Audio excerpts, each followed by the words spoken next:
Hello everyone and welcome back to the Puzzling Places Dev Chats. This is Dev Chat number 11 and as always, this time I'm joined here by Shahriar Shahrabi, the art director and game designer behind Puzzling Places. We're going to be talking about a lot of things today. The last DLC, looking back at 2023, looking forward to 2024, and a bunch of answering a bunch of questions that you players asked. So, hi Shah, good to see you again. Hi, good to be back again. We haven't done this in a while. Yes, exactly. It's nice every once in a while to update players and where we are, how things are going, and just also be able to answer people's questions because it's nice to do that. Yeah, for sure. Let's start off this dev chat by talking about this month's DLC that just came out, the Tamerlane monthly pack number 20 DLC. So Shah, this is something that you were really excited about. You also worked closely on over the months. So let's give a little bit of context around it. Let's fill people in around what it is, what it represents. Take it away. Yeah, I mean, I was so excited about this that if you remember, like we had the meeting beginning of the year, and one of my goals for this year was to have this pack shipped and another puzzle, which we will tease a little bit, which is also coming out soon.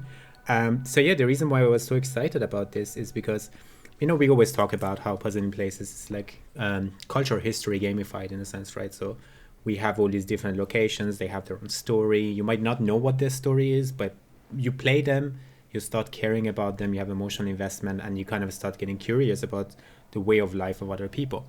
That's what made the Tamerlane pack for me so special, is because we don't have many puzzles from that part of the world, right? It's because there are not that many people scanning and for various different reasons. And this is in Uzbekistan, just for people to follow along. This is in Uzbekistan, and it has a very beautiful architecture. It's, in terms of a scan, is insane. It's huge. It's a massive project to scan something like that. The moment we saw these meshes on Sketchfab, we were like, we need to have this as a puzzle. It just took a while to get there. So, usually we talk about locations just one by one, we go through them. Today I thought I start off a little bit different because I can tell you all this stuff you can find out about Tamerlane in Wikipedia, but it wouldn't mean much to your average Western player because Tamerlane is a very relatively unknown name to a lot of casual Western players. And I thought, maybe this time I start giving you a bit about the narrative around Tamerlane, because Tamerlane is not just important because of who he was, but because he's a character in some sort of play, right? He's a character in the historical narrative of Middle East, a very important one. That's why I thought maybe I should tell you things you wouldn't find on the first page of Wikipedia, basically. So first of all, what do I mean by narrative, historical narrative? So, in both Latin languages, so Historia, and also in Germanic, Geschichte, the word for history means two things. It means story, and it also means history, right? So it's both at the same time. And there's good reason for that. Hegel actually puts it out quite well, that we don't care about like the past just because some formal events happened. We only care about them in the context of what they tell us about the nations we live in today, right? He was very nation obsessed, but to just like bring it down in a normal language, it's the idea is that you look at the past. Do you remember this talk by Steve Jobs when he was in Stanford? It's like, you look at the past and the dots connect. I never would forget that talk because I'm like, the dots don't connect. I look at the past and nothing freaking connects. But that's just not how our brain works. We look at the past, we have these events, and we try to creating a story, a narrative, so that our present day makes sense. And that's what like a historical narrative is. And each part of the world has their own historical narrative, right? And it's not as much about historical accuracy of what happened. For example, it doesn't matter that, I don't know, Napoleon was ethnically French, that, his mother tongue was French, that he learned, Napoleon was ethnically Italian, his mother tongue was Italian. He learned French first when he was 10 years old. He always spoke French with an Italian accent, and he could never really spell in French correctly. He's still the Emperor of France, right? And the reason why he is French is because that's the only way French history makes sense. Otherwise, someone needs to explain how the Italian guy was like, we French people are the best in the world. It's like, that doesn't make much sense. So what's the historical narrative of Middle East, right? I'm trying to like give you a really short version, right? Because most people actually don't know much about non-Western narrative if you grew up in the West. The historical narrative of Middle East has the main characters is actually geography. It's very similar to the Chinese one, right? So just like in Chinese, places like Iran and India have borders with Asia Basin. So these are the steppes of the Asia, the Great Steppes of Asia. And these are vast lands, and there are a bunch of different ethnic groups living there with different languages and religions and whatever. But we usually group them together for convenience sake. And the thing that all these different people have in common is that they are incredible warriors. They are, since time immemorial, they were extremely good horse riders, archers, very ferocious warriors. And they are mostly like, they would migrate around, they were nomads, right? And they had kettles and they would just like herd their sheep or whatever. From time to time, for whatever reason, they would migrate a little bit further out than out of the Asia basin. And they would usually go to places like China or India or Iran, right? And they would come to a place like Iran and they would find these amazing places for their sheep, and also very well protected by mountain ranges. So it was a very nice place to be. And that's the beginning of a like a mythological concept that's called the guarded domain, the holy guarded domain. There was a word for this in Old Persian called Pardes, which two words in English come from. One is paradise and the other one is park. So the Greek word park and the English word paradise. So they start calling this location paradise because it was so nice. After a while, they start moving down to rivers, right? So in China, that would be the Han and the Yangtze. In Iran, that would move to Mesopotamia and also the two main rivers in Iran. And they will start building cities and farms, right? They start getting more sophisticated. They develop laws. They can write. They can read. All these cool things, currency, ministries. But they're not ferocious anymore. They're not really strong warriors anymore because now they're civilized. And then some big strongman comes from Asia Basin again because that person had to migrate out, conquers everything, kills a bunch of people, destroys like 10% of that civilization, but starts adopting their custom, their culture, right? And then adds a little bit on top. So he might have destroyed 10%, but they start adding 40% on top because it creates a new dynamism. So what I just described is the main character of the Middle Eastern history, and very similar also in Chinese history, because it's an engine of growth, cultural growth that keeps a certain dynamism. Every time an empire got weak, it got overrun by another ethnic group and it was rebuilt again even stronger. Something that didn't happen with something like Western Roman Empire was, Middle East continued being this middle empire for a very, very long time, for millennia. So every time things are getting a little better, and then we get through like things like, names you knew, Sumerians, Assyrians, Babylonians, Elamians, and Persians, and it keeps going on until we get to the Abbasid Caliphate, right? Which is perhaps, it was the peak of everything, right? Just to give you an idea is people were doing open hearts, doing open surgery. They had a good understanding of organs, blood flows. Mathematicians formulated the laws of Kepler's laws of planetary motion centuries before Kepler. Things like calculus centuries before Leibniz and Newton. There were documentation of steam engines, of rockets. Streets were lit at night. So it's incredibly sophisticated civilization. Now you might ask yourself, well, if you look at Middle East now, or Middle East as the Europeans found it during the time of colonialism, what happened? Like, how did we go from there to there? And what happened is a story which I don't really want to get into because it's a whole different thing. Maybe one day we would do a pack around Genghis Khan and then we can talk about that. That's a motivation for next year maybe. But what happened is an episode known as the Wrath of the Khans, which put together as a summary is Genghis Khan had no intent to come to Middle East. He just sent some envoy for doing like trade, basically. A local lord gets very greedy, decides to confiscate their stuff. Genghis Khan is like, look, I'm not really the guy you mess with. It's okay. Just, you can't keep the money. Just send the people back, because someone he really cared about happened to be in that group, someone that was really close to him. And due to nothing but pure corruption, they decide to kill everyone, which is one of those moments in history where just like a snap of finger changed destination of an entire continent. It was insane.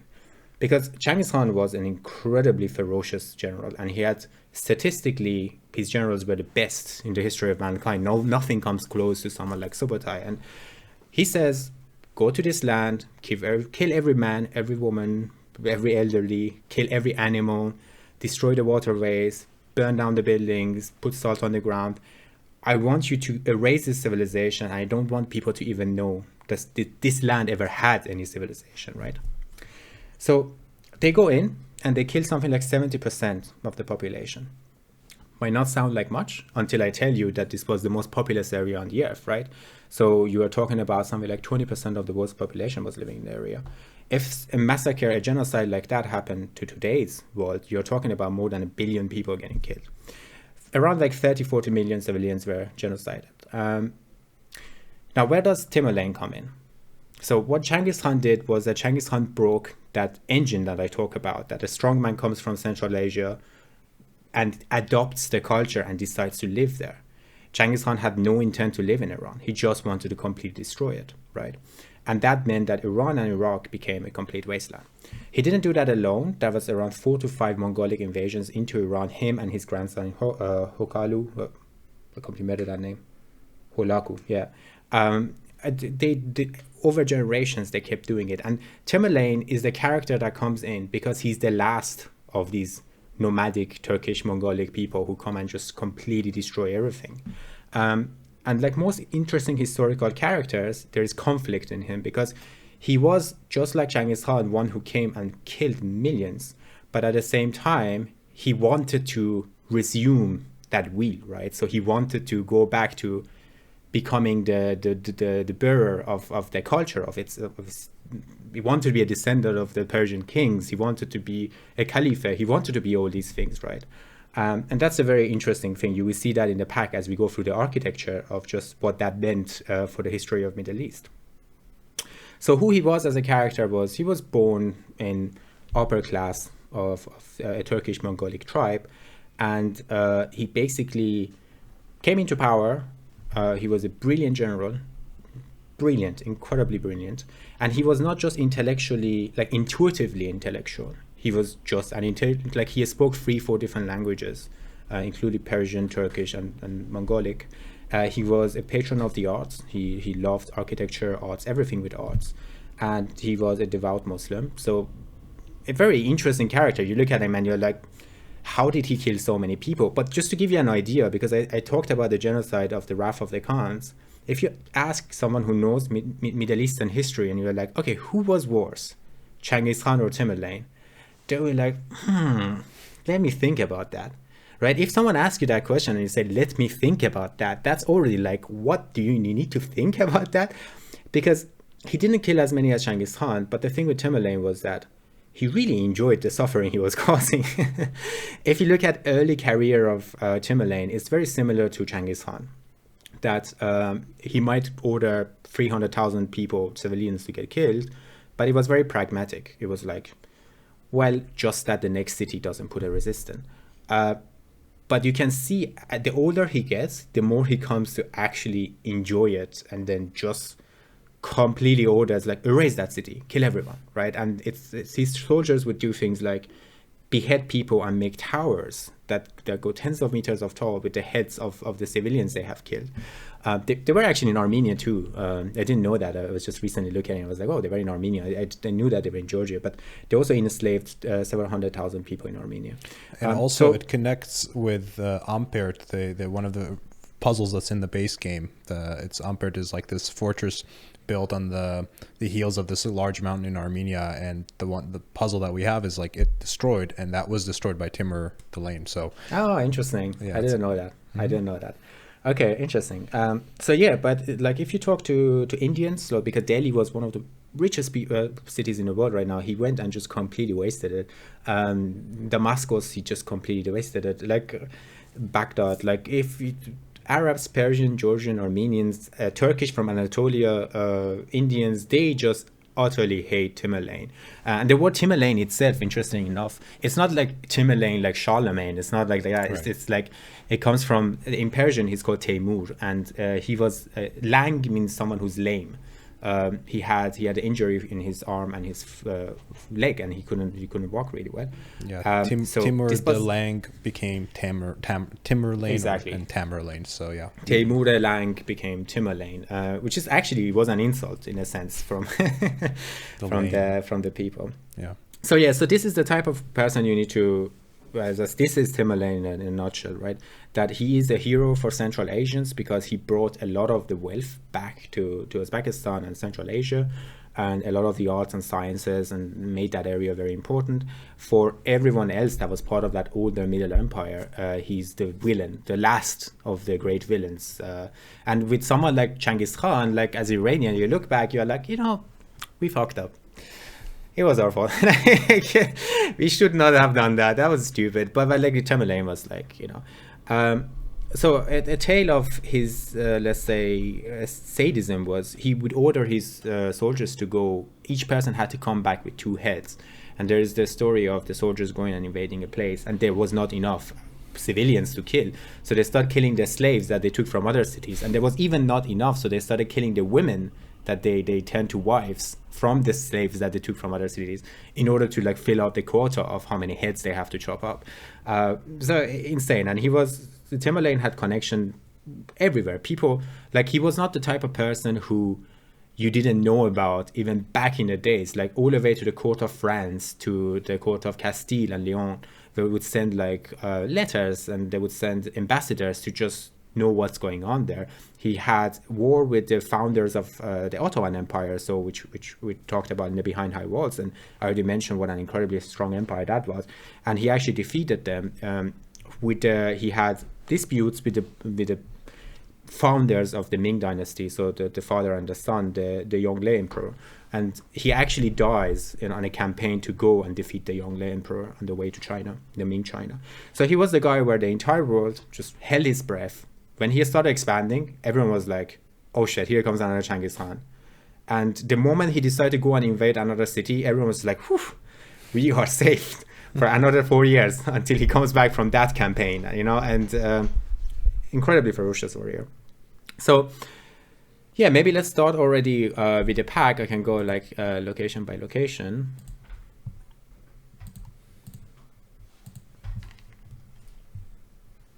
There you go. Yeah, so first of all, the statue.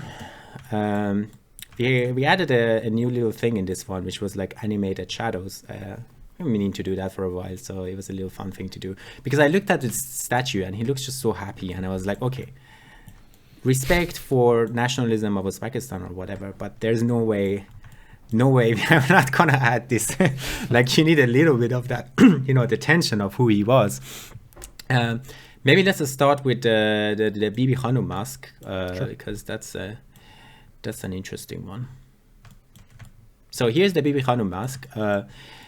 You might notice that like there are a lot of runes all around, right?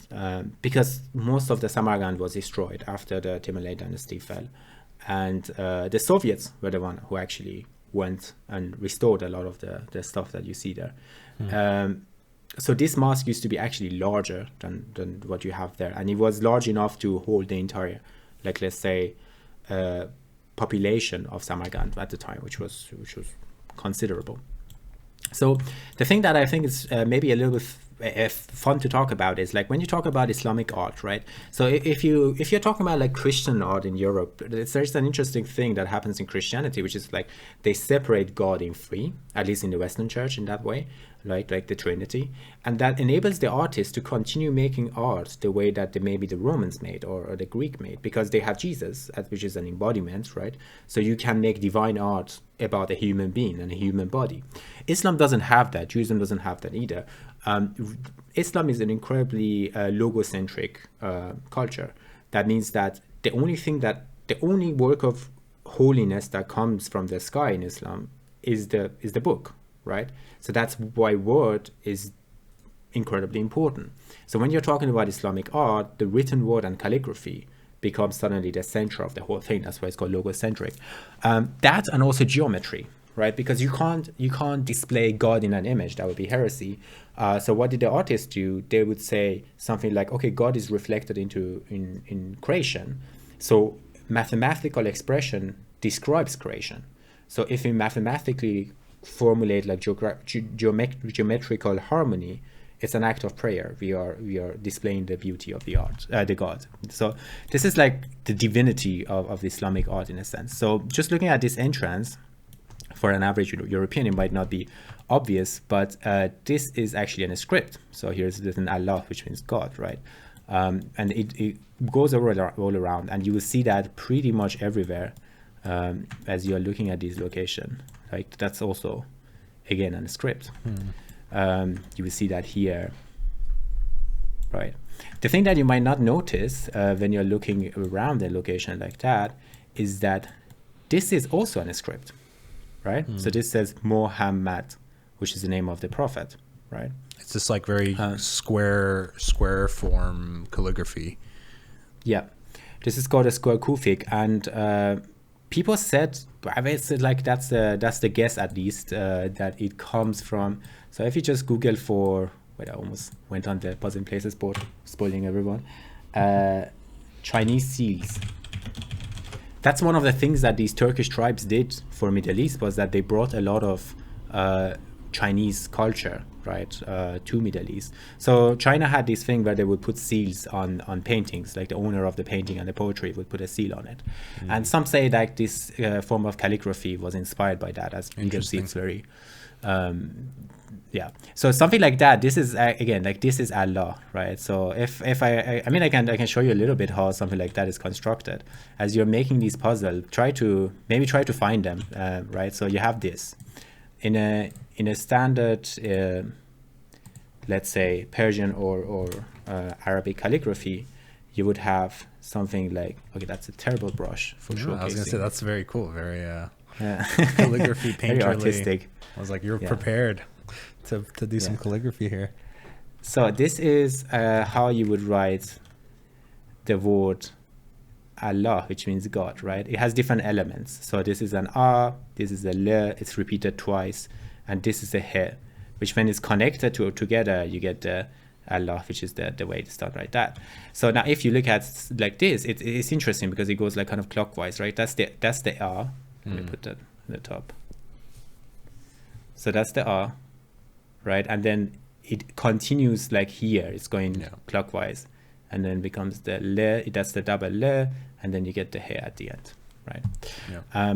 And something like that is really hard to read, right? If you don't know what's written there, you do need to like really think about it. I will point out some of the more interesting ones.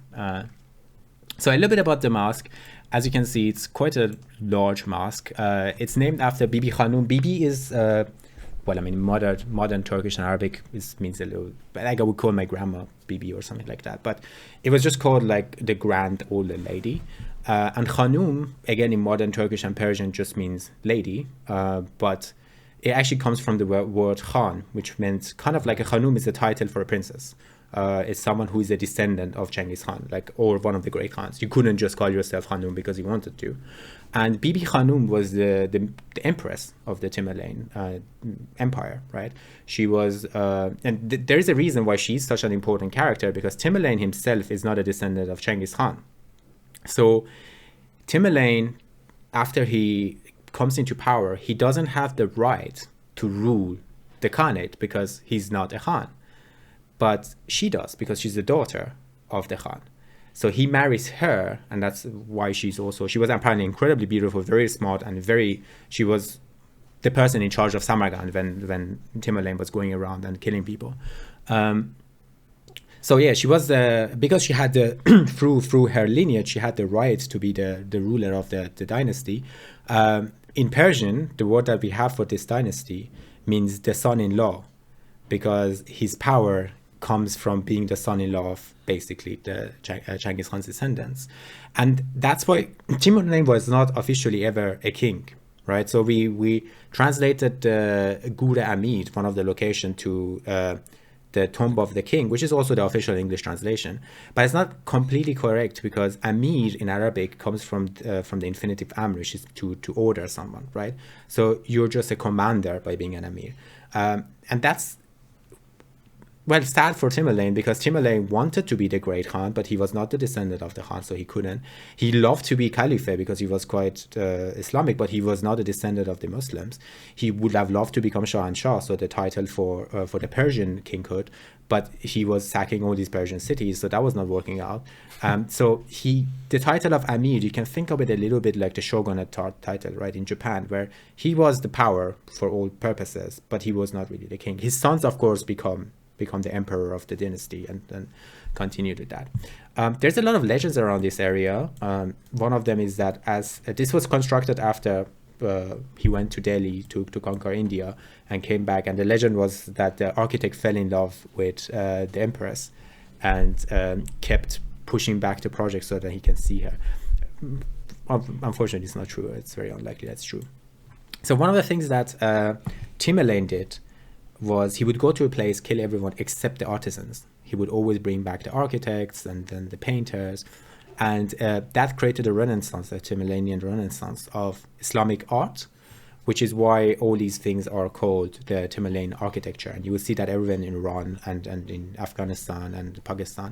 It's a very popular thing. This is, by the way, also calligraphy, right? So the same word that I mentioned, Allah, which means God, right? So this is Besm in the name of Harim. So I'm not going to go give you an Arabic lesson, but this is an A. Look at how long it has become. It's very interesting what they do with that. And even the golden ones also like calligraphy. So it's layers of calligraphy on top of each other. It's incredibly beautiful. An important point to mention, because it becomes kind of relevant to descendant of Tamerlane, so the last of the Tamerlane lines, has to flee away from Uzbekistan, right? There's a reason, again, why they call Iran paradise, because the mountain ranges would protect you from the nomadic tribes. What happened after this Iran and Iraq center were completely destroyed was that the Islamic power got pushed to the boundaries, right? Some of it went to places like Samarkand and Bukhara, some of them went to Anatolia, some of them went to the Mamluks of Egypt and Cairo. The Samarkand had that problem that it was not protected by mountain ranges. So pretty much after a few generations, the next ferocious guy from Central Asia came and just took everything. And the descendant had to run away, and he went to the south and founded the Mughal Empire, right? The Mughal India Empire, which is a very big deal. But at the time where the British came to Mughal India, or the Europeans, it was something like 60% of the world's GDP, right? When they left, it was 6. So it was a very important, and also architecturally, if you look at, let's say, Mughal Indian architecture, they say that it combines the Anatolian architecture, which comes a lot from also let's say, the Eastern Roman Empire, with the Iranian Safavid floating architecture. It does, and the reason for that is Tamerlane, because Tamerlane would collect these architects from all over the world. He would go everywhere from Damascus, Baghdad, Anatolia, Iran, and he would be like, okay, now you come to Samarkand. And he created this like combined style, and you can see some of that here. For example, these walls, right? They're constructed in a way that's a very typical Iranian architecture. They're constructed in a way that it's like a facade, right? If you're standing at the front, it looks a lot floatier, it's bigger, it's like impossibly large, right? And the thing that they did with this dome was so large that it would cause the crash of it, and that's why it came to ruin. But if you look inside, you see something interesting. The dome is actually smaller than the outside dome. That was something that they started adding here, right? Because they wanted to have this, like what later became the Safavid style of very large, floating, high things. And the only way to make that possible was to separate the inside and the outside. There's a lot of material between the ceiling and the roof, basically, of the dome. Yeah, I'm not really sure how they are constructed. But the thing that's interesting is that if you look at something like this, and now think about Taj Mahal, right? So that's down the line, right? It's the spiritual successor of that, built by, what was that, second or third of the Mughal emperors. He designed it himself. So yeah, this is a very important moment, let's say, in Islamic art. He brings all these people. Bibi Khanum orders the construction of this place. That's why it's called the Bibi Khanum Master, the grand empress in the harem. And the three were supposed to like host everyone in Samarkand. And you can kind of see that this is the architectural precedence, like it's what came before the Mughal Indian architecture, which everyone loves, right? Everyone loves everyone loves a good Taj Mahal. Who doesn't? So the next location is the Guru Amir, so the tomb of the king or the commander. This, again, a lot of destruction, as you can see. It's not. I loved doing this one. I played this in 1000p, and there's like this light quality. It looks like an impressionistic building. It's insane. So interesting enough, he didn't actually want to get buried here. He wanted to get buried in his hometown, but he dies unexpectedly on the way to Ming, China. And people are like, okay, let's just put him here, which was constructed for his grandson. He kept outliving, basically, the people he has assigned as an heir. There's an interesting thing, like here again, it's written, right? So it says Allah al-Hamd. So hamd means to praise. So this is the word that they say to praise God, right? So basically this here thing is praise God, praise God, praise God, praise God. Kind of invisible until you know, and when you know, then you can see it again. Okay, there is a thing we can go inside, or actually let's go inside on the other side, because we have this. We looked at this location and we're like, okay, it's a shame if there is only the inside, right? We should give it a different puzzle so you can really yeah, sometimes we have that in puzzle packs where a smaller puzzle or an individual puzzle you might end up seeing as a very small piece in a much larger puzzle, and that's what happened here. Yeah, exactly. So here you have the tomb of Tamerlane himself and basically everyone else from his family and his teacher. That's a very interesting thing, because he is actually buried under the feet of his teacher. That just goes to say how much he, appreciated the learnings and the arts and the religion, because that was his religious teacher. The location is absolutely gorgeous. Like I don't know if it needs any selling. Again, here you have calligraphy. All these calligraphies are basically praising God and giving all the adjective of God. Azim means big, so you have like constantly. This one I can't read, but this is an even more interesting calligraphy. It's like a very specific type of Kufic calligraphy. Yeah, so very interesting location. Extremely beautiful. There's a legend associated with them, which is the Soviets came and reconstructed the whole thing, and also took out the bones of Tamerlane for archaeological purposes. That's how, when they also confirmed that he was a rather large man and that he was lame in one foot. Right? It's like every Iranian could have told you that. You didn't need to bring the poor guy's bones out for that. And there's a legend that Stalin orders the bones to go to for during the invasion of the Germans to kind of like motivate the Muslim troops in the Red Army. Unfortunately, that's not true. I don't know. Unfortunately, but it's not true, because at the time Stalingrad was already under siege, and they have to put the bones back, especially because there were bigger problems in Soviet Union at the time. Then you see an interesting crop here. Let's see. You can let us know if you enjoyed the crop or not. If we can. For some context here, with some, anytime we have an interior puzzle, a room or whatnot, it's we've tried to make puzzles where the whole thing is contained within four walls, and of course it can be a bit more immersive that way, but it also could be very motion sickness inducing if you're inside and like the horizon is tilted, or more than that, also the puzzling itself is very difficult if everything is inside and you have no entry point for your head to kind of like stick into and see where things go. So we try to either open up a wall, sometimes we crop out a ceiling, but here we felt like it would be quite a shame to get rid of this fourth wall here, so we actually quite literally opened it up as like a diorama so that you can peek your head inside. Yeah, I'm almost done with this one in 1000 pieces. I think I'm like 90% through. Let's see. It has been very, very enjoyable. Yeah. These two mosques are absolutely some of the most beautiful puzzles that we have. That's after playing 100+ puzzles now. Like these two are really, really worth the price of the whole DLC. Even if you don't play the other ones. Yeah, they're quite unique. So before I cover this one, I will cover the bigger complex, because that's also, you can find this in also the smaller complex inside of one of these. So these are called the free madrasa. So madrasa is like, in Arabic is the word for school, basically.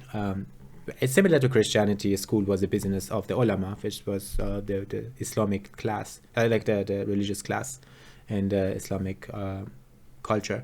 And they were constructed, one of them I think is constructed at the same time as the Bibi Hanum mosque, and the other two were added later. right? So this one was supposed to be gilded with gold, for example. And these are like, these were important schools. Like one of the more notable Persian poets actually went here. And you can see again the things that I talked about, like, you know, you have these facades, which is like a very specific thing from like the Iranian architecture. And again, not a coincidence. Like again, the architects of here, and you will see that, by the way, here, I forgot to point that out, but you will see that here too, the dome is considerably smaller than the outside dome. And the architect here was from Isfahan, was a guy who was brought against his will to make the mausoleum of their king. So yeah, so here you would have, it's basically a college, right? So you have all these learning rooms, those are for people to live in, dormitory, also for to have lessons in, and beautiful stuff. I can tell you a lot about these locations, but again, I don't want to get in too much detail. So the thing you see here, for example, this is called the Charsu, which in Persian means the crossroad.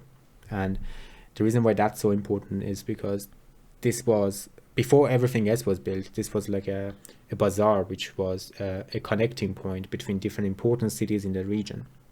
What I didn't talk about at all is the Silk Road, right? The Silk Road is crucial to the history of places like Uzbekistan.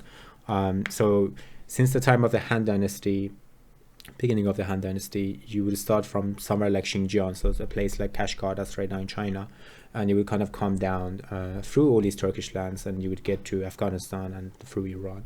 And this was like such an important part for the way of life and the way culture was passed around and everything else. So this building is connected to that directly, and that's why it's also separately a cultural World Heritage site. Right now, I think it's like a shop. There is inside there, like, it's a gift shop. You can get like keychains and stuff in there. Could argue it's a little bit a sad ending for a building like that, but yeah. So yeah, you have these different madrasas, and the madrasas typically would have multi-purposes, right? So like this one has a mosque, which you can see here. That's the prayer hall, which we again did a separate puzzle out of it, so you can see all the beautiful details. And this one is also out of this world. I still have to do that in 1000. I did that in lower pieces a couple of times, but yeah, it's crazy. It's crazy. This one is a bit shorter on calligraphy, so you only see calligraphies like written around here. And if you ask yourself what is written here, by the way, it's typically either the name of like gods and very specific phrases like Muhammad. Sometimes you see the name of the first four caliphate, the first rulers after the death of the prophet.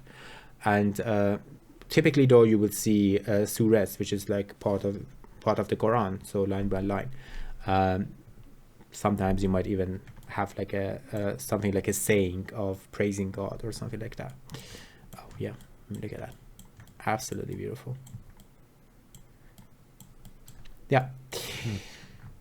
So yeah, I believe that's it. These are the four locations to kind of like put it together. Very important character for the history of Middle East. He was, let's say, the last of the destroyers who put a nail in the coffin of an empire that went on for millennia, right?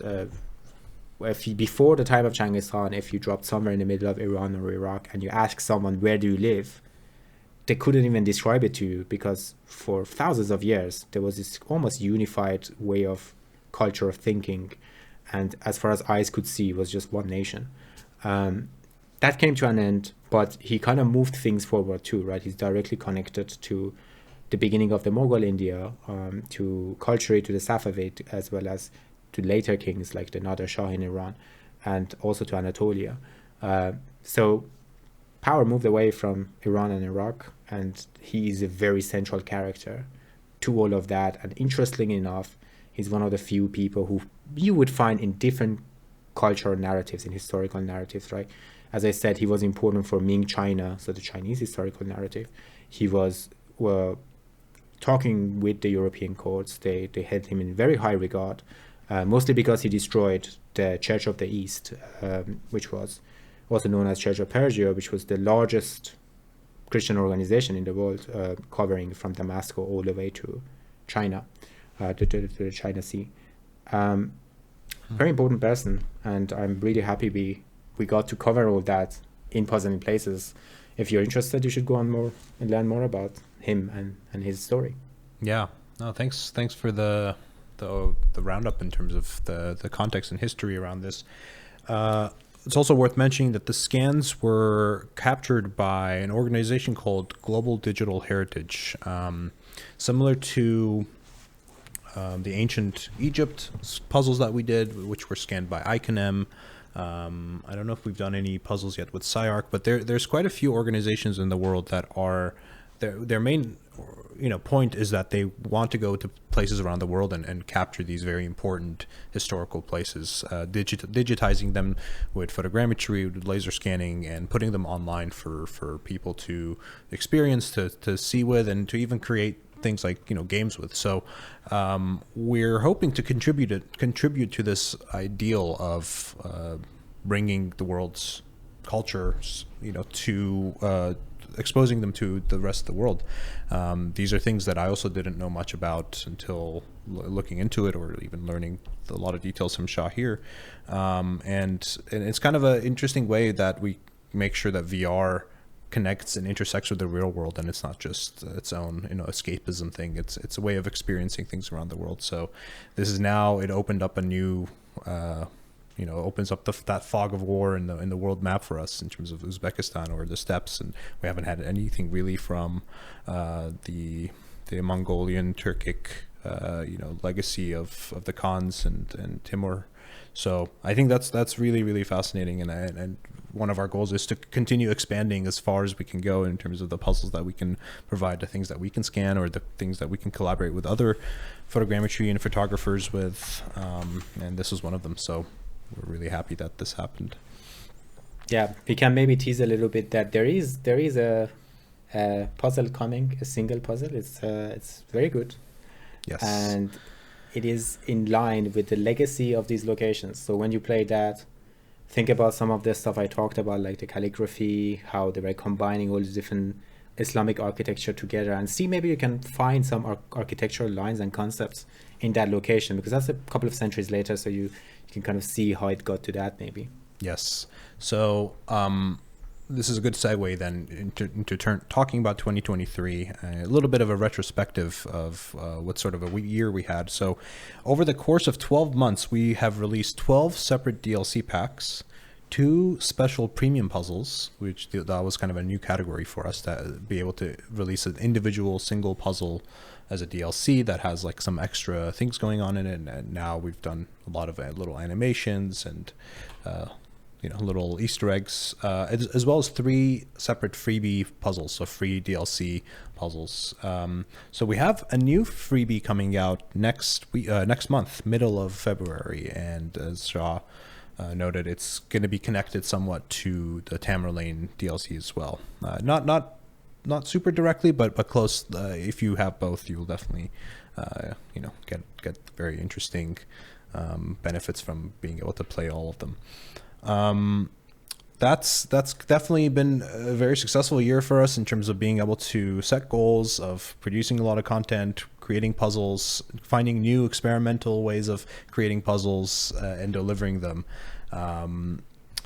Shah, have there been any puzzles from last year that you were really excited about and that stand out to you in your memory? Yeah, I mean, the day-night battaglia was for me very nice, because I captured that on a trip with my father-in-law and seeing that come to life. Daniel, our colleague, directed that one, and he did a fantastic job. From the puzzles that are coming, again, like also working on Abu Simbel was also very interesting. The Egyptian pack, right? So the lighting there, we never talked about that because we did the dev chat around it, but the lighting is faked, obviously, as a lot of the time we do, to make the location more puzzleable or more interesting for you to look at. And then that one specifically, we developed some sort of technique to imitate a very specific lighting condition that happens in the desert when the sun is low and you have a lot of sand in the air, to have like saturated over, and all of these were like fun technical details. But we had a lot of like just fun puzzles, and the snow we tried for the truck it's very new. Bending geometries that way and stylize it that way is kind of new for us. So working on the other side, a lot of fun things to try. Yeah. Notable for me is also the Moments in Japan pack, monthly pack number 17. It featured a bunch of scans from Japan, one of which I had done, which I also have like a strong memory of trying to go to this place, capture it, and it didn't work the first time. I went there again the next day at a specific time, and the sun was escaping, and it was becoming nighttime, and I was like pacing, trying to get there in time just so I can capture it, and I ended up capturing like a very specific mood, and that we then recreated in the puzzle. There was the beta pack. I'm just going to go through the list because there's some fun memories here. So the beta pack was us celebrating the puzzles that we started the game with, essentially.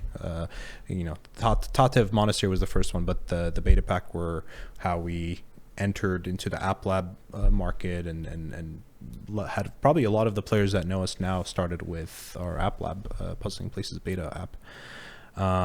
Battaglia was fantastic because the first time we actually did a day and night transition, and I think a lot of you players really like that, and we hear you in terms of wanting to see that again in other puzzles, so stay tuned. We will have something to share there. Let's see, there's quite a lot that happened. The Wave was also a nice collaboration with Brink XR, who does a lot of virtual tourism, and finally I think also the French monasteries, the French chateaus pack was fantastic, going back to our Mont Saint Michel style of puzzle, like really grand, huge puzzles that have been scanned from planes. And so it's been, we kind of covered a huge range from very realistic to also very fantastical, which we hadn't really done in the past. And I think as our production of puzzle, like our whole workflow has been evolving over the time, we've gone more comfortable with being able to dive into the surreal aspect of things but still staying grounded in reality, just depending on the location or depending on what we're trying to create. I think that's been really fun for us, because it's not just the same old. It's like we're evolving. Finally, let's also talk about the big update, because we didn't get a chance to do a dev chat since then. So the big update was introduced hand tracking to all Quest players, introduced multiplayer to all Quest players, and now to also the Pico players, and local mixed reality multiplayer, which is a way to synchronize two players in the same space, two Quest players in the same space, so that you aren't just pointing in different directions, you're actually looking at the same piece together. And finally, also the Quest 3 got some visual and upgrades, visual enhancements. Let's talk about some of those features, Shah, in terms of I mean, multiplayer was one of those things that we had plans to at least try since very early on. We kind of slid into it, of just doing it because we had to do it for a different project, and then we had the code anyway, and the design was kind of missing, so we kind of started doing it. It's one of those things that I think for people who know someone they can puzzle with, right, it's very valuable. I play with a friend in Australia from time to time, and it's a very fun thing to just play like that. I do know that some of the people were like, well, it's kind of hard to find other players, can you add public matchmaking? The problem with that is, and that's something we knew from beginning, is that Puzzling Places is not designed for multiplayer in a way that something like, I don't know, Walkabout Mini Golf is. So we don't have that huge amount of players who are just waiting for you to, play together with. So, and also stuff like these are very, very expensive to develop. Developing for multiplayer is order of magnitude harder than single player. That's why we kind of try to focus on, hey, there are some people who know someone who has a bunch of different headsets. For example, me, I have my sister and I have my friends, and they have a headset, so we play multiplayer together. And for those people, we wanted to I give them a very simple way of playing.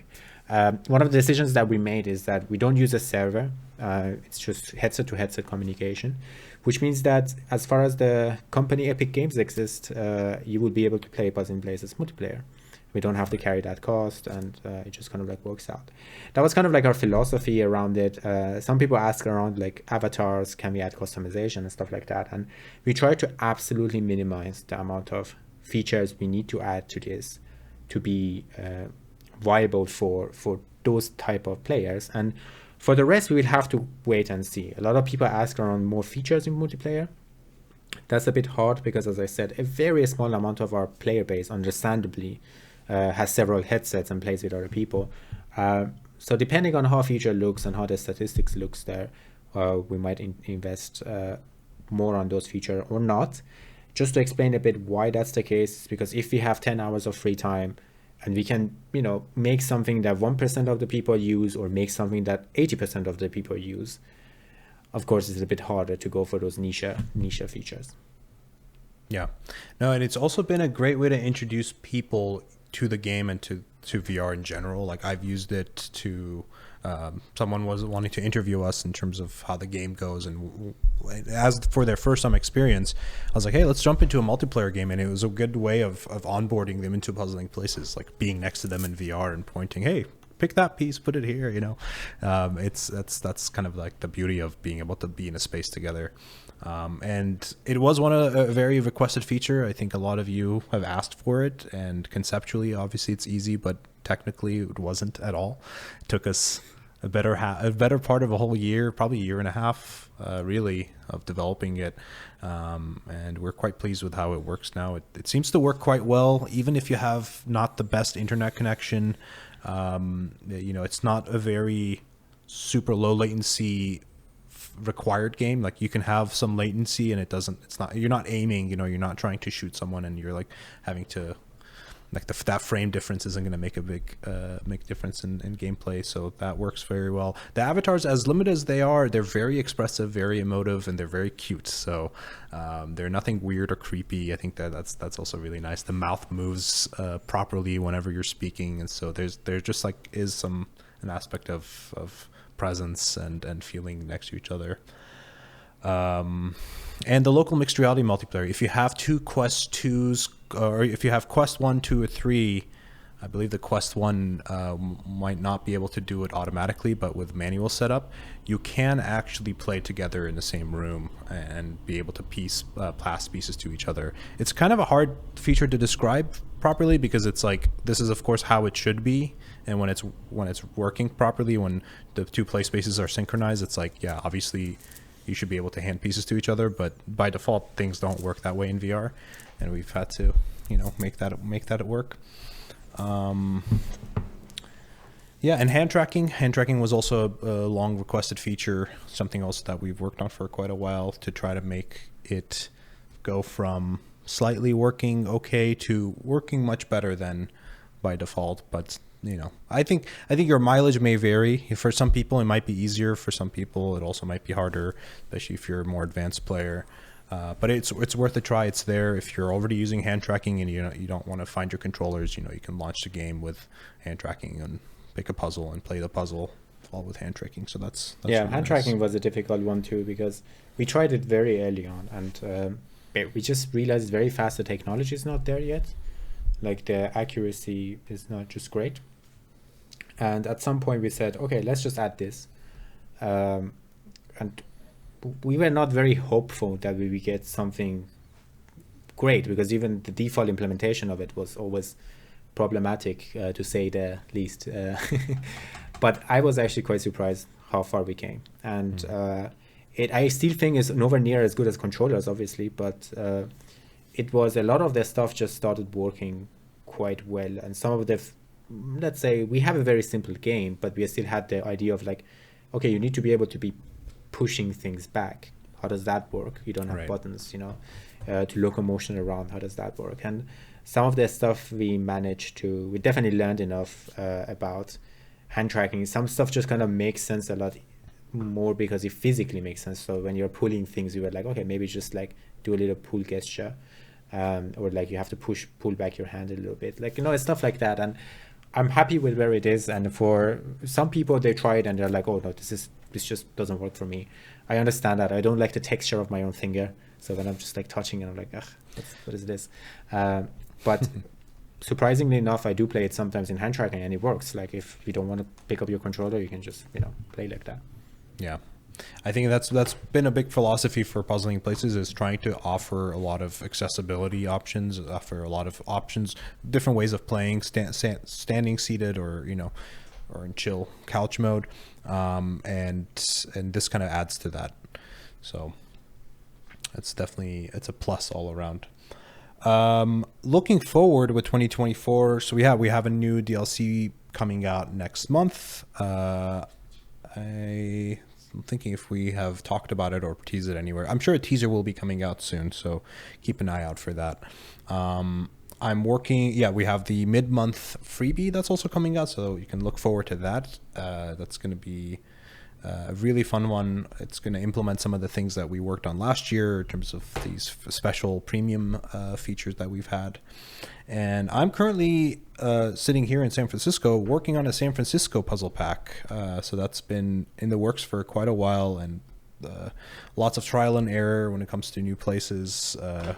And the benefit of being in a place means I can go and scan something again if something doesn't work out. So I've just been been doing a lot of that, both from on the ground, from the air, and from a plane. So trying to create a good as good of as a puzzle pack to kind of capture the feeling of San Francisco as we can. So that's been taking up a lot of my time. Finally, something as a reminder for Quest 1 players. So about 5.5, 6 months ago, we announced the end of life of Quest 1 coming up. So for context, Meta themselves has actually discontinued a lot of features for the Quest 1 already as of 2024. A quick edit from the future when I was editing this podcast. So the 6-month grace period that we gave to Quest 1 players for ending support, which started, end of last year and is coming up now in March. So it turns out we're actually going to continue releasing DLCs for the time being. So technically the official support for Quest 1 is ending in March. And so, if you're still on Quest 1 and you haven't considered buying a new Quest 2 or Quest 3, you should still absolutely continue to do that. But come March, you will still be able to buy the new DLC that comes out for the time being. The reason for that is because we haven't yet made the updates to our development tools that would basically force us to end the Quest 1 support. That's the whole reason why that's happening. But we will likely still do that sometime in the near future. We just haven't yet done it now. So we were just thinking, if we don't need to end support right now, as we thought we might have, why don't we continue to do that? So Quest 1 players, you'll still be able to purchase new DLCs, get new updates, play multiplayer, all of the above. And when support does end, which it will at some point, the game will still absolutely be playable. DLCs will also still be purchasable, at least all the DLCs that were released up until the end of the support. And multiplayer will also continue to work, at least within Quest 1 players, perhaps also with Quest 2 and 3 players. So we'll kind of come to that when the time comes. So that's, I guess, good news for everyone, but also a reminder that, hey, Quest 1 is being deprecated by Meta. It's like they're dropping a bunch of support for it. So you should consider buying a new Quest. By the way, the Quest 2s are becoming cheap now. They're down to $250, $200. You can probably buy a used one in the $100 range. So that's definitely something worth considering. All right, back to the show. I guess we can now talk about some of we can answer some of the questions that our players wrote to us. So a few days ago, we put our call out saying, hey, we're doing a dev chat. If you have questions, write them here on Discord or on social media as comments, and we'll be answering them here. So let's go through a few of them and see where we go. So GmbH Law. So GmbH must be German. Law on Reddit asked, what goes into deciding if a puzzle will be 1,000 pieces or not? That's also a subject we didn't really talk too much about. So Shah, maybe you can give us an introduction. Yeah. So basically, with a 1,000-piece puzzle, they are more expensive to produce. Depending on what work goes into it, it could be considerably more expensive to produce. Sometimes because that means we can only work with partners like Gerfo, who are incredible lens scanning. They have their own plane and go around with amazing cameras, but also they're obviously more expensive than someone who just scans something with their own phone. So that's one side of it. The other side of it is that we always prepare the meshes so that you can play them, right? We don't just take a photogrammetry thing and throw it into the game. And the higher the piece count, the larger things get. So the more we have to fix them, clean them up. So file sizes get larger. Everything we do at our computers just take longer because we need to move things around over internet, and they're very large. And sound would become more problem because we are kind of like assigning audio to these different pieces, and the more pieces there are, the more difficulty level, the more work there is to do. So for us, the 1,000-piece puzzle have been always a question of like, is it worth it? Because we are not really changing the prices of things all that much. We have considered on monthly packs, when we do have a lot of 1,000-piece puzzle, we kind of like pump the price a little bit but those are all very specific that you would see when we are releasing stuff to kind of like compensate for that. But overall, what we have seen is that people really enjoy playing it. It's a lot more effort for us. So we kind of like look at, is this worth the effort? If it's not that much effort and people really want it, we might include it. So going forward, there's no promise that there would be 1,000-piece puzzle in every pack because most of the stuff we use can't even carry that level of quality, or might not even be that interesting to puzzle even at 1,000 pieces. But when we do have puzzles that could carry 1,000-piece puzzle, and we do have the time, and let's say the amount of people who buy the pack kind of satisfies the amount of budget we have to put in order to make that 1,000-piece puzzle a possibility, we will continue adding them in the future if opportunity makes it possible. Yeah. And for context here, so originally most puzzles went up to 400 pieces when we launched on the Quest 1 and the PlayStation VR1. And then with PS VR2 was the first time that we had the compute potential to actually go past that up, and we made a 1,000-piece exclusive PlayStation VR2 puzzle. And then I believe it was the first time we really tried this again might have been with the Quest 3 launch back in October of 2023, and with the monthly pack number 18, and we were like, okay, we can now start to push these puzzles to 1,000 pieces, and monthly pack 18 has I think 2 puzzles that are 1,000 pieces that can be played also on the Quest 2. We were able to do some optimizations there so that the Quest 2, Quest 3, Quest Pro, PlayStation VR2, and Pico 3 and 4, I think, can play. Sorry, the Picos can only do 800 pieces, but all the other platforms can do 1,000-piece puzzles. So that's really exciting. And since then we've been starting to wonder, okay, do we do this for every puzzle, or like how do we do this? And we also know, of course, it takes much longer for you to finish those puzzles. So we would like to open this conversation with players that are playing the 1,000 pieces. Do you like them? Would you like more of them? How do you how does your day go when you're playing them? So yeah, if you do like to play 1,000-piece puzzles, please reach out, either comment on this video on YouTube or email us as well. We'd love to hear how your experiences with 1,000-piece puzzles are. One last thing for me to add with the 1,000 pieces is, one of the most important things for us is that we want to minimize the amount of like garbage pieces that you might encounter. And of course, with photogrammetry being this weird, complicated technology where it creates weird looking things sometimes, especially in areas that the camera does not see, we try to always minimize those. That's a huge part of our production time is put into fixing scans so that the pieces have contained information that you can use to actually puzzle. So things like trees become difficult. So we've put a lot of effort into dealing with trees. Now we actually attach them to other pieces sometimes, so that we really minimize the amount of pieces that you would struggle with. Every once in a while we can't get everything correct, and so we try to fix those as well. But that's a huge part of 1,000-piece puzzles, is how many like difficult pieces will you encounter, and we try to minimize that. We want to make the experience good. So all of that goes into 1,000-piece puzzle production.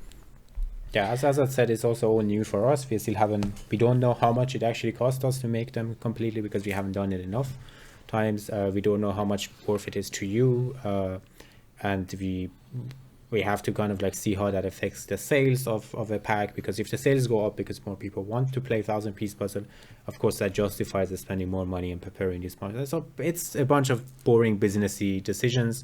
And on the more like artistic game design side, as I said, we look at like, is this location, is the texture, is the surface like sharp enough for you to even be able to puzzle at that difficulty?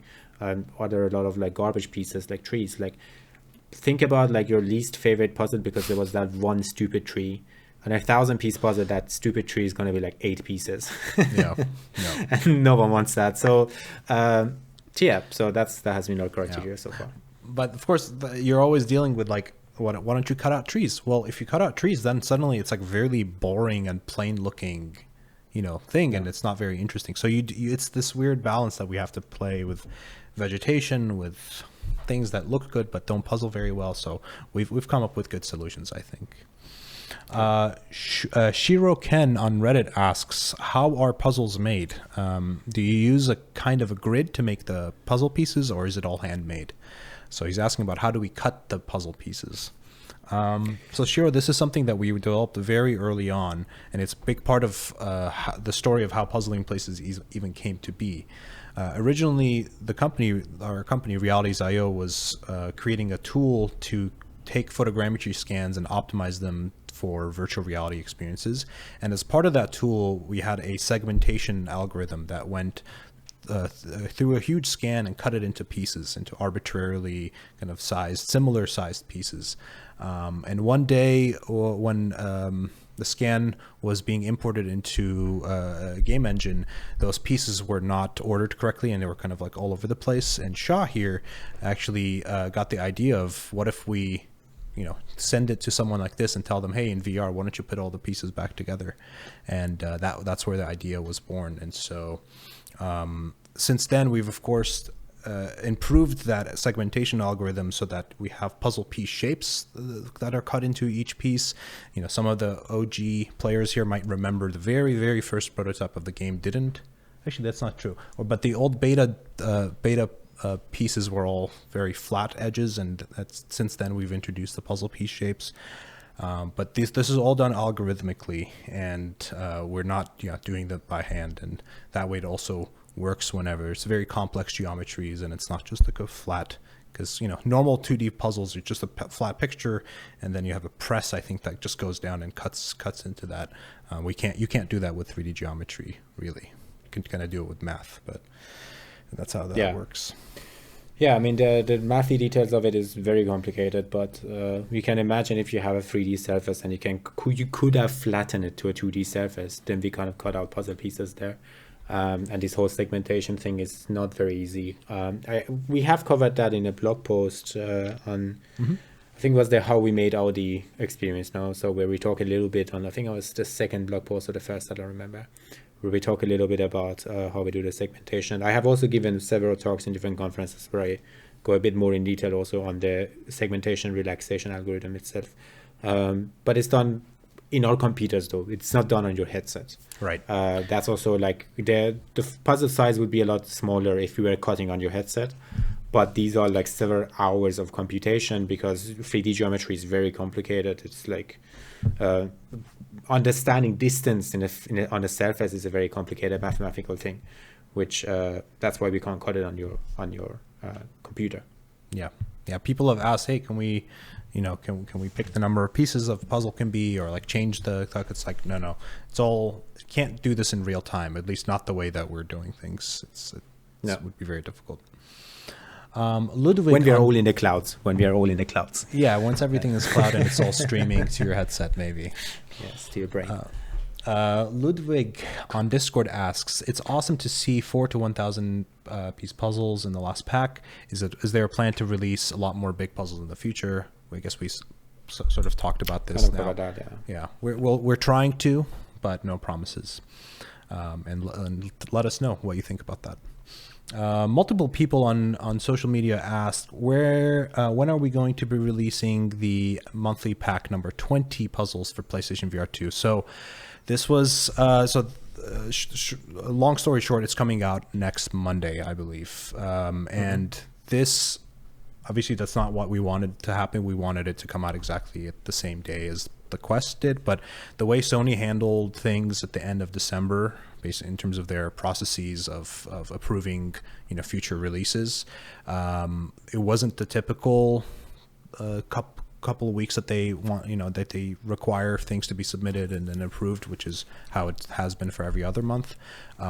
We had everything prepared, we submitted them, but they basically, I think, had their offices shut for like a number of days to weeks, and they weren't able to approve anything. And the earliest they could let us release it would be next Monday. So our hands are tied there, unfortunately, and it's coming out on Monday. So hopefully, half of December is just non-existent in working calendar. So yeah. But yeah, so after that, everything should be back on track in terms of every first Thursday of every month is when our DLCs get released. So you can look forward to that. Let's see. Kazunori, aka Spot Third on Twitter, asked, "Are there any plans to add Japanese castles, temples, Buddhist statues, etc. as DLC?" Well, we do have a Japan-focused DLC called Moments in Japan, but we would, of course, always love to add more Japanese castles and temples. If we come across more scans of them, would love to add them. If we ourselves go there again to scan it, absolutely. The problem is that Japan is the third largest economy in the world. You might ask, why is that the problem? The problem is that the Japanese are very inward-looking. Usually, it might be unexpected for people who haven't done much business with Japan, but it is actually quite hard to get a hold of people, and also to do things with them, because they have their own way of doing business, and their own market is large enough that they don't actually need much to do with the rest of the world. So it's actually really hard. There's a lot of really good photogrammetry in Japan. We would love to get access to them, but even finding someone to talk to is already a challenge. Then there's a language barrier. So as Azad said, it might even be cheaper for someone to fly to Japan and scan something. So hopefully, yeah, we're always open to it. And if you listener are from Japan and like to do photogrammetry, let us know. We'd love to talk. Mule Wendy on Instagram asks, I would love to see a little bit behind the scenes of how you make a puzzle. So asking for some BTS footage. Yeah, that's also something that we'd like to work more on, is to show you how these things are made, how the 3D scanning is done, whether that's with cameras or with drones, and then how that all gets turned into a 3D model, and then how that 3D model gets turned into a puzzle. We have shown a little bit of this in the past with the second Dev Chat number 2, where we talked about the Mars Desert Research Station pack. But no, we hear you. It's something that we want to work more on, to just let you guys and show you, open the curtain a little bit and show you how it's done, because it is really fascinating and it is really interesting.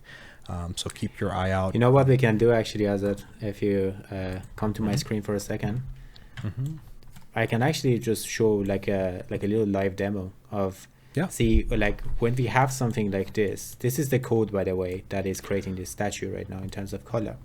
And we do this like bit by bit. So as you can see, I can actually adaptively change the stuff, right? So I am right now making this area a bit more blue by reducing the red, right? So that is easier. As I said, we spend a lot of time making sure things are a bit easier for you. If I make that more blue, it's a bit easier in the puzzling because you have all these global features, right? So we do that everywhere, right? So on the other hand, the top part is like red. As you can see, I'm making it really, really, really red. I can easily change the color of this to make it more of a genocidal red. I decided not to go that direction for. They are very nationalistic people also in Central Asia. I didn't want to upset them too much, but we do things like the animations that you add to stuff like these. We had like a little Disney moment. Well, let's see what's an acceptable amount of. Well, actually, that was not too much. I thought it would be a lot more. This is for the animation? Yeah, there's a little thing that we added that looked like a Disney cartoon. the maths get that after a while so complicated that I don't actually remember anymore what it was that I was doing. What does that number do again? I don't even remember anymore. But okay, so now completely gone.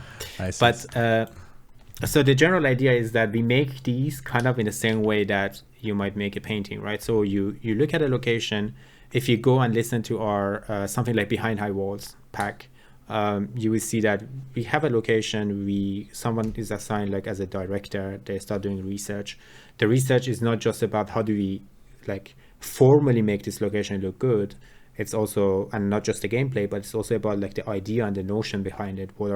So in something like Blue Temple, we have a dev chat where we try to like contrast its holiness and the serenity with a tourist attraction, right? And Behind High Walls, you had an entire story that we also covered in the dev chat. So we go there, and then visually we just like work at it on like a painting. Like if you just look at the original, how this looks originally, is this one here. Let's see if you can get this. I'm gonna bypass all the effects that we have added to this puzzle, and you will see that's how the statue looks like, right? So that's a lot less fun to puzzle, right? Because he also doesn't have that concept inside. So we start putting the concept in there, and iteratively we start adding things. We might add figures, we might add details, we clean stuff up. So that's kind of like how the process goes from concept to execution, bit by bit. Yep. Magical Trevor 70 on Reddit asks, is splitting? No, that's the same question.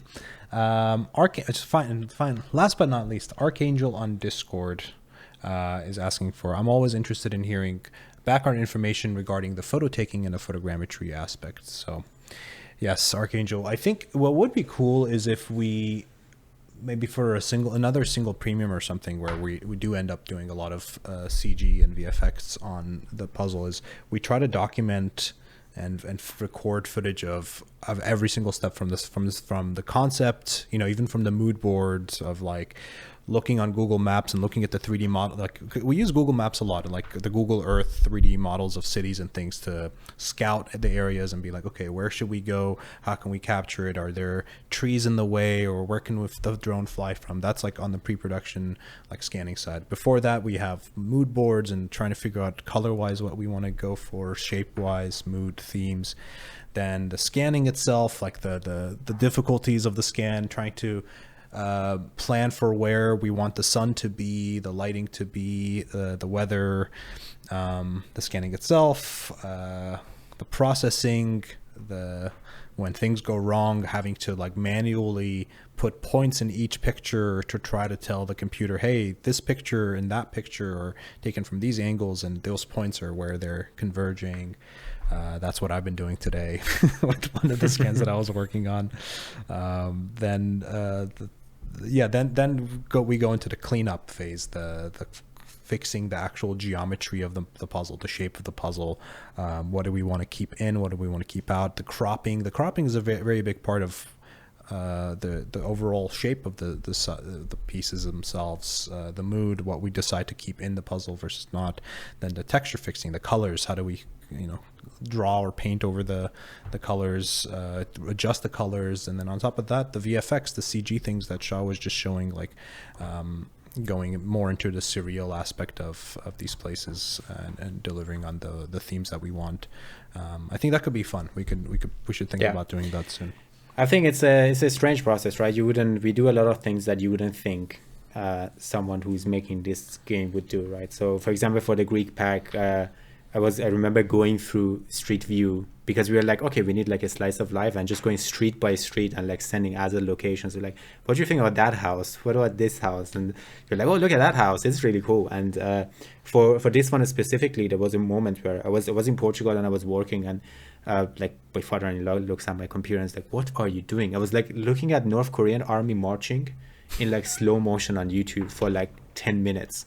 And then he was like, what are you doing? And I'm like, it's visual reference. It's I need to know how marching works. And fun trivia on that is that, okay, I made the marching mathematically. I showed you a little bit. And Pierre-Marie, our audio guy, was like, you can't sync this with audio because no marching is perfect, right? So after a while, it goes out of sync. And I'm like, oh, wow. that's an interesting thing. And I'm trying to think about, okay, how do we mathematically define a humanistic marching? And these are all kind of like the type of problem when you think 3D jigsaw puzzles, like why? But it's a lot that goes behind it, and it's really fun. We have covered them scattered through different dev chats bit by bit, so you can also see some of that there. Yeah. The audio, that's actually something I failed to mention. The audio design and either recording things in real life and try to sample parts from the actual location, or to actually just come up with new sounds, put together, like do Foley artistry where you're recording sounds that are just like household items, but then really mending them, changing them into something that sounds very different and creating these soundscapes. Like that's a huge part of Puzzling Places, is the audio. And then what sounds get unlocked when you finish a part of the puzzle, and how does that contribute to your sense of accomplishment, as it builds across from a few pieces to like 400 pieces. It's a complicated game compared to like a normal 2D jigsaw puzzle where you just have a picture and you cut it into shapes. Like Puzzling Places is like taking that idea and ran with it in like so many different directions. But I guess that's why it makes it fun. It's very engaging. Yeah. What I'm looking at right now is is it the North Korean marching video again? No. I was just looking at this. So this was the original here. I don't know if you can see my screen or not, but this was the first test I did for the animation. Because again, these are mathematically defined, right? So whatever. It's the Disney cartoon you're saying? Yeah, this is like, I had like that Lion King, ESRT fan, ambitious or bad, be prepared, bit by bit, like going through. But we can do a lot of like fun stuff like this, right? So, which is, again, we have a lot of fun in our Discord and Slack chat. It's a shame our players can't see that one. Probably a good thing. All right. Probably a good thing. Thanks everyone for watching and listening to another Dev Chat. Thank you, Shah, for joining us and giving us all the context that we couldn't fit into the game, but hey, it gives players another opportunity to learn about these things outside. And I hope maybe you were listening to this podcast while playing the puzzles. I think that's always a fun combination, is to listen while playing. And let us know if there's any questions that we can answer, or and you can find us on Discord. You can also email us. We're quite active. A lot of people email us these days. Maybe that just says something about our player base and kind of what they're comfortable in, but that's totally fine. Use our contact form on our website. You can also DM us on Facebook and other social media platforms. All right, I think that's it. Thank you all. Thanks, Shah. We'll see you next time. Thank you for hosting. Yes. See you guys. Bye.